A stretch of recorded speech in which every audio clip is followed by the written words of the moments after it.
આપણે રોજ બહારના તો ઇડલી સંભાર ખાતા જ હોય, પણ આજે અમારા ઘરે એક બહુ સ્પેશિયલ આઈટમ ઇડલી સંભારની બનાવી છે અમારા મેડમે.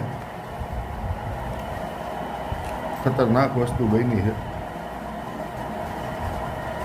ટ્રાય કરવી હોય તો તમે લોકો પણ આવી શકો છો. સ્પેશિયલ ડીશ તૈયાર થઈ ગઈ છે. ચટણી, સંભાર, ઇડલી, છાશ. આ અમારા પપ્પુભાઈ છે. ઇડલી મસ્ત ખાઈને જો અત્યારે આરામમાં પડી ગયા છે. બરાબર, આપ જોઈ શકો છો. ભાઈ અત્યારે ફૂલ નીંદરમાં છે. આ ચેનલને સબસ્ક્રાઈબ કરવા વિનંતી. લાઈક પણ કરજો, સબસ્ક્રાઈબર પણ કરજો અને કોમેન્ટ ખાસ કરજો. તમને ઇડલી સંભાર કેવું લાગ્યું એ જણાવશો.